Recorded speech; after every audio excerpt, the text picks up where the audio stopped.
ഈ മുതലപ്പൊഴി ഒരു ദുർഘട പ്രതിസന്ധിയായിട്ട് നമ്മുടെ മുമ്പിൽ നിൽക്കുകയാണ്. അപ്പോൾ അതിനൊരു പരിഹാരം ഇന്ന് മുഖ്യമന്ത്രി അദ്ദേഹത്തിൻ്റെ പത്രസമ്മേളനത്തിൽ അച്ഛനും ഉൾപ്പെട്ട ഒരു സംഘം അവിടെ സന്ദർശിക്കുകയും അതുപോലെ തന്നെ നിങ്ങളെ കൂടെ ഉൾക്കൊണ്ടുകൊണ്ടുള്ള ഒരു കാര്യമാണ് ആലോചിക്കുന്നതെന്ന് പറഞ്ഞു. എന്താണ് അതിൻ്റെ വസ്തുത? ഈ മുതലപ്പൊഴി ആ പ്രദേശത്തെ പരമ്പരാഗത മത്സ്യത്തൊഴിലാളികൾക്ക് വർഷകാലത്ത് പ്രത്യേകിച്ച് സുരക്ഷിതമായി മത്സ്യബന്ധനം നടത്തുന്നതിന് വേണ്ടിയാണ് ചെയ്തത്. 2000 ഇത് ആരംഭിക്കുമ്പോൾ തന്നെ ഇതിന് നിയോഗിക്കപ്പെട്ട ഉത്തരവാദിത്തപ്പെട്ടവരൊക്കെ വഴിവിട്ടു പോയതായിട്ടാണ് റിപ്പോർട്ട് പറയുന്നത്. അതിൻ്റെ യഥാർത്ഥ നൽകിയ ആ റിപ്പോർട്ട് അനുസരിച്ചുള്ള നിർമ്മാണമല്ല അവിടെ നടന്നത്. ആ അശാസ്ത്രീയമായ നിർമ്മാണം തുടർന്ന് വന്നപ്പോൾ തന്നെ ധാരാളം അപകടങ്ങളുണ്ടായി. വീണ്ടും 2010 പൂന CWPRS ഏജൻസിയെ കൊണ്ട് ഇതിൻ്റെ അപാകതകൾ പരിശോധിച്ച് പരിഹരിക്കാനുള്ള നിർദ്ദേശങ്ങൾ വച്ചു. 2011 CWPRS റിപ്പോർട്ട് നൽകിയെങ്കിലും ആ റിപ്പോർട്ടിന്മേൽ ഫലപ്രദമായ നടപടി ഉണ്ടായില്ല. വീണ്ടും ധാരാളം അപകടങ്ങൾ. ഇന്ന് 80-ലേറെ മരണങ്ങളാണ് സംഭവിച്ചിരിക്കുന്നത്. ഞാൻ ഈ സംസാരിക്കുമ്പോൾ വളരെ ദുഃഖകരമായ ഒരവസ്ഥയിലാണ് മുതലപ്പൊഴിയിൽ 2 യുവാക്കൾ മരണപ്പെട്ടത്. ഒരാളുടെ പ്രായം 24 വയസ്സ്, മറ്റൊരാളുടെ പ്രായം 31 വയസ്സ്. ജീവിതത്തിൽ വലിയ സ്വപ്നങ്ങളുണ്ടായിരുന്ന ഈ യുവാക്കൾ മരണപ്പെട്ടപ്പോൾ കുടുംബാംഗങ്ങളൊക്കെ വളരെ ദുഃഖത്തിലാണ്. ഭാര്യയും സഹോദരങ്ങളും കുടുംബാംഗങ്ങൾക്കൊക്കെ ഏക ആശ്രയമായിരുന്നത്. യഥാർത്ഥത്തിൽ ജൂൺ മാസത്തിൽ തന്നെ ഈ വർഷകാലം ആരംഭിക്കുന്നതിന് മുമ്പ് ബഹുമാനപ്പെട്ട ഫിഷറീസ് വകുപ്പ് മന്ത്രിയെ ഞങ്ങൾ കണ്ടിരുന്നു. അടിയന്തരമായി കൈക്കൊള്ളേണ്ട ചില കാര്യങ്ങളൊക്കെ പറഞ്ഞു. അവിടെ ഇപ്പോൾ ലൈറ്റ് പോലും സ്ഥാപിച്ചിട്ടില്ല. ഇതൊക്കെ അപകടത്തിന് കാരണമാണ്. അത് കഴിഞ്ഞിട്ട് ഞങ്ങൾ ഈ സ്ഥലം സന്ദർശിക്കുകയും ആ പ്രദേശത്തുള്ള മത്സ്യത്തൊഴിലാളികളുമൊക്കെ ചർച്ച നടത്തിയതിൻ്റെ വെളിച്ചത്തിൽ 2 തരം നടപടികളാണ്. ഒന്ന്, അടിയന്തരമായി ചെയ്യേണ്ട നടപടികൾ. 2, സ്ഥായിയായി ചെയ്യേണ്ട നടപടികൾ.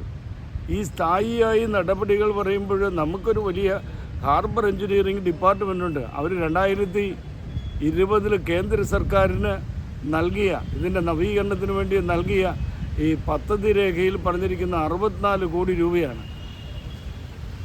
ബഹുമാന്യനായ ഫിഷറീസ് വകുപ്പ് മന്ത്രി തുടർന്ന് ജോർജ് കുര്യനും രൂപാലയും അതോടൊപ്പം തന്നെ സ്റ്റേറ്റ് മിനിസ്റ്ററുമൊക്കെ പറഞ്ഞത് ഇത് വളരെ അപര്യാപ്തമായ ഒന്നാണ്. അതിനുശേഷമാണ് 177 കോടി രൂപയ്ക്കുള്ള പദ്ധതി തയ്യാറാക്കുകയും കേന്ദ്ര സർക്കാർ 102 കോടി രൂപ അനുവദിക്കുകയും ചെയ്തത്. പക്ഷേ ഈ പഠനങ്ങളും അനുമതിയൊക്കെ നടക്കുമ്പോൾ ഞങ്ങളൊക്കെ പങ്കാളികളാണ്. പക്ഷേ ഈ റിപ്പോർട്ട് വന്നതിന് ശേഷം ഞങ്ങളെ ആരും ചർച്ചയ്ക്ക് വിളിക്കാറില്ല. അവിടുത്തെ മത്സ്യത്തൊഴിലാളികളെ വിശ്വാസത്തിലെടുക്കാറില്ല. ഈ എഞ്ചിനീയർമാർ അവർക്ക് തോന്നുന്ന രീതിയിൽ കാര്യങ്ങൾ ചെയ്തുകൊണ്ട് പോകുന്ന അവസ്ഥയാണ്. ഇപ്പോഴും ഈ 177 കോടിയിൽ എത്ര രൂപ ചെലവഴിച്ചെന്നറിയത്തില്ല. ആ മുതലപ്പൊഴി നവീകരിക്കാനായിട്ട് ചെയ്തിരിക്കുന്ന ആ പണികളൊക്കെ വലിയ അപകടകരമായ അവസ്ഥയിലാണ്. അതുകൊണ്ടാണ് കഴിഞ്ഞ ദിവസവും മരണമുണ്ടായത്. അതുമാത്രമല്ല, അവിടെ മണൽ കൂടിക്കൊണ്ടിരിക്കുകയാണ്. ഒരു 1.5 മീറ്റർ ആഴം പോലും ആ കടലിലില്ല. അപ്പോൾ വേണ്ടത്ര ഡ്രെഡ്ജിങ് നടക്കുന്നില്ല, ശാസ്ത്രീയമായ പുനഃക്രമീകരണം നടക്കുന്നില്ല. ഒരു ഹാർബറിനുണ്ടാകേണ്ട അടിയന്തരവും അത്യാവശ്യവുമായ കാര്യങ്ങളൊക്കെ ചെയ്യുന്നില്ല. അപ്പോൾ ഞങ്ങൾ ഈ 2 രംഗത്തും വളരെ കൃത്യമായ നടപടികൾ മത്സ്യത്തൊഴിലാളികളുടെ കൂടെ സഹകരണത്തോടുകൂടി. ഇവിടെ തേങ്ങാപ്പട്ടണത്ത്, കേരളത്തിൻ്റെ തെക്കേ അറ്റത്ത് തേങ്ങാപ്പട്ടണത്തിൽ തമിഴ്നാട് ഗവൺമെൻറ് അവിടെ ഒരു അപകടസ്ഥിതിയിലുള്ള ഫിഷിംഗ് ഹാർബർ ഉണ്ടായിരുന്നു. അത് വളരെ മനോഹരമായി പരിഷ്കരിച്ചു. അവിടുത്തെ മത്സ്യത്തൊഴിലാളികളുടെ കൂടെ അഭിപ്രായങ്ങളും അവരുടെ കൂടെ സഹകരണത്തോടു കൂടിയാണ് അത് പരിഷ്കരിച്ചത്. അവർക്ക് കടലിൻ്റെ ഗതി അറിയാം, മണൽ നീക്കത്തിൻ്റെ കാര്യങ്ങളറിയാം, ഈ ആഴത്തിൻ്റെ സ്ഥിതികളൊക്കെ അറിയാം. അവരുമായിട്ട് സംസാരിച്ചിട്ടാണ് ഇപ്പോൾ പരിഷ്കരിച്ചിരിക്കുന്നത്. ഈ മുതലപ്പുഴയിലും ആദ്യം CWPRS നൽകിയ റിപ്പോർട്ട് പുറത്തുവിടണം. 2, അതിൻ്റെ വെളിച്ചത്തിൽ തയ്യാറാക്കിയിരിക്കുന്ന ഡിസൈൻ പുറത്തുവിടണം. 3, അതിനുവേണ്ടി തയ്യാറാക്കിയിരിക്കുന്ന DPR പുറത്തുവിടണം. അതൊക്കെ പൊതു സമൂഹത്തിൻ്റെ മുമ്പിൽ വച്ച് മത്സ്യത്തൊഴിലാളികളും വിദഗ്ധരുമായിട്ട് ചർച്ച ചെയ്ത് ഒരു തീരുമാനത്തിലെത്തണം. ആ തീരുമാനത്തിൻ്റെ വെളിച്ചത്തിലായിരിക്കണം നടപടികൾ മുന്നോട്ട് കൊണ്ടുവരുന്നത്. അക്കാര്യം ഞങ്ങൾ കൃത്യമായി ബഹുമാന്യനായ മുഖ്യമന്ത്രിയെ അറിയിച്ചിട്ടുണ്ട്. അദ്ദേഹം ആ കാര്യം ഉത്തരവാദിത്വത്തോടു കൂടി ഏറ്റെടുത്ത് ഈ അവിടുത്തെ മത്സ്യത്തൊഴിലാളികളെയും ഞങ്ങളെയും ഒക്കെ വിശ്വാസത്തിലെടുത്തുകൊണ്ട് നടപ്പിലാക്കാനുള്ള നടപടി കൈക്കൊള്ളാമെന്ന് വാഗ്ദാനം നൽകിയിട്ടുണ്ട്. തീർച്ചയായിട്ടും അക്കാര്യത്തിൽ ബഹുമാന്യനായ മുഖ്യമന്ത്രി വളരെ ഇച്ഛാശക്തിയോടുകൂടിയാണ് സംസാരിച്ചത്. ഒരു ശാശ്വത പരിഹാരം ഉണ്ടാവും എന്നാണ് ഞങ്ങൾ പ്രതീക്ഷിക്കുന്നത്. കാരണം ഇതിനകത്ത് ഈ പറഞ്ഞിരിക്കുന്ന ഹാർബർ എഞ്ചിനീയറിംഗ് ഡിപ്പാർട്ട്മെൻറ്റ് എനിക്കിപ്പോൾ വിശേഷിപ്പിക്കേണ്ടത് ഒരു വെള്ളാനയായോ എന്നും എനിക്ക് സംശയമുണ്ട്. എന്തിനാണ് ഈ മത്സ്യത്തൊഴിലാളികൾ വിശ്വാസത്തിലെടുക്കാതെ ഈ നടപടിയായിട്ട് മുന്നോട്ട് പോകുന്നത്? അവരിതിനകത്ത് ഇതിൻ്റെ ഗുണഭോക്താക്കൾ മാത്രമല്ല, ഇതവിടെ കാര്യക്ഷമമായി പ്രവർത്തിക്കണമെങ്കിൽ അവരുടെ കൂടെ സഹകരണം ആവശ്യമാണ്.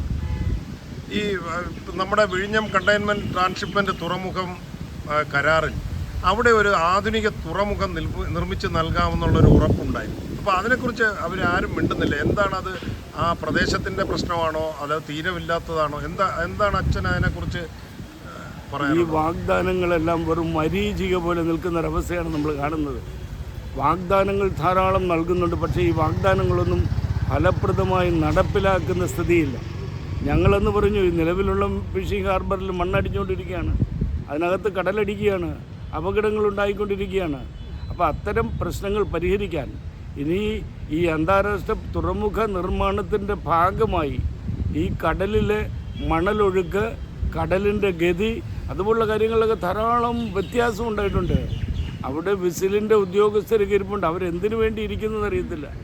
അവരൊക്കെ ഇതിൻ്റെ ഈ പറഞ്ഞിരിക്കുന്ന കിമ്പളം പറ്റാനാണ് ഇരിക്കുന്നതെന്ന് അറിയത്തില്ല. അവിടുത്തെ നിർമ്മാണം മേൽനോട്ടം വഹിക്കണം. കടലിനും ആവാസ വ്യവസ്ഥയ്ക്കും ഉണ്ടായിക്കൊണ്ടിരിക്കുന്ന മാറ്റങ്ങൾ പഠിക്കണം. കഴിഞ്ഞ 2-3 വർഷത്തിനുള്ളിൽ 10-30-ലേറെ കുട്ടികൾ, വിദ്യാർത്ഥികൾ എൻ്റെ നാട് പുത്തൻതോപ്പ് മുതൽ അങ്ങ് പുല്ലുവിള മേഖല വരെ കടലിലിറങ്ങിയ കുട്ടികളൊക്കെ മരണപ്പെട്ടു. ഇത് ഈ പൊതുസമൂഹത്തിൻ്റെ ഒന്നും കണ്ണു തുറപ്പിക്കുന്നില്ല. അതുകൊണ്ട് ഇത്തരം കാര്യങ്ങളിൽ ഗൗരവമായ ഇടപെടലുണ്ടാകണം. ഈ ഹാർബർ പോർട്ട് വന്നതിന് ശേഷം കടലിലുണ്ടായിരിക്കുന്ന കടൽ നീക്കം, മണൽ നീക്കം, കടലിൻ്റെ ഈ രീതികളിലുണ്ടായിരിക്കുന്ന മാറ്റങ്ങളൊക്കെ പഠിച്ച് ജനങ്ങളെ ബോധ്യപ്പെടുത്തണം. അത്തരം കാര്യങ്ങളിലൊക്കെ അത് തന്നെയാണ് ഈ പറഞ്ഞിരിക്കുന്ന പോലെ അന്താരാഷ്ട്ര നിലവാരത്തിലുള്ള ഒരു ഫിഷിംഗ് ഹാർബർ നിർമ്മിച്ചു കൊടുക്കുമെന്ന് പറഞ്ഞെങ്കിലും പക്ഷേ അതൊക്കെ ഇപ്പോഴും ഒരു വനരോധനം പോലെ നിൽക്കുകയാണ്. അത്തരം കാര്യങ്ങളിലൊക്കെ കൃത്യമായ ഇടപെടലുകൾ ഉണ്ടായില്ലെങ്കിൽ ആ പ്രദേശത്ത് തന്നെ പല ചുറ്റുപാടുമുള്ള സമൂഹങ്ങളൊക്കെ വലിയ പ്രതിഷേധത്തിലാണ്. കാരണം അവരോട് വാഗ്ദാനം ചെയ്ത ഒരു കാര്യം ഉണ്ടായില്ല. അവർക്ക് ജോലി കിട്ടും, അവരുടെ ജീവിത നിലവാരം മെച്ചപ്പെടുത്തും, അവിടെ വലിയ സിംഗപ്പൂർ പോലെ ആയിത്തീരും. സിംഗപ്പൂരുമായിട്ടില്ല, ഈ കൊളംബോയുമായിട്ടില്ല, നമ്മുടെ നാട് തന്നെ നശിച്ചുകൊണ്ടിരിക്കുന്ന ഒരു സ്ഥിതിയാണ് കാണാൻ സാധിക്കുന്നത്. അപ്പോൾ ഇത് അച്ഛൻ പറഞ്ഞ പോലെ ഇതൊരു മരീചികയാണോ? തീർച്ചയായിട്ടും അത് തന്നെയാണ് കാണാൻ സാധിക്കുന്നത്. മത്സ്യത്തൊഴിലാളികൾക്ക് ധാരാളം വാഗ്ദാനങ്ങൾ നൽകുന്നുണ്ട്, പക്ഷേ ഈ വാഗ്ദാനങ്ങളൊന്നും അതിന്മേൽ ഒരു നടപടിയും കൃത്യമായിട്ടുണ്ടാകുന്നില്ല. അപ്പോൾ ഫാദർ യൂജിൻ പെരേര പറയുന്നത് കേരളത്തിൻ്റെ തെക്കൻ തീരമേഖലകളിലെ സാമൂഹ്യ രംഗത്തും തീരമേഖലകളിലും വളരെ സജീവ സാന്നിധ്യമായിട്ടുള്ള അദ്ദേഹം, മുഖ്യമന്ത്രി അദ്ദേഹത്തെ പ്രത്യേകം ക്ഷണിച്ച് ഈ കാര്യത്തിൽ വേണ്ട നിർദ്ദേശങ്ങൾ സ്വീകരിച്ചിരിക്കുകയാണ്. അപ്പോൾ അദ്ദേഹത്തിൻ്റെ നേതൃത്വത്തിൽ തന്നെ മത്സ്യത്തൊഴിലാളികളുമായി ചേർന്ന് ഇതിന് ഒരു പരിഹാരം ഉണ്ടാകാൻ, മുതലപ്പുഴയുടെ വിഷയത്തിലായാലും ആധുനിക തുറമുഖത്തിൻ്റെ കാര്യത്തിലായാലും പരിഹാരം ഉണ്ടാക്കാൻ ശ്രമങ്ങൾ നടത്തുമെന്നാണ് ഫാദർ യൂജിൻ പെരേര നോട്ടിക്കൽ ടൈംസിനോട് പറഞ്ഞത്.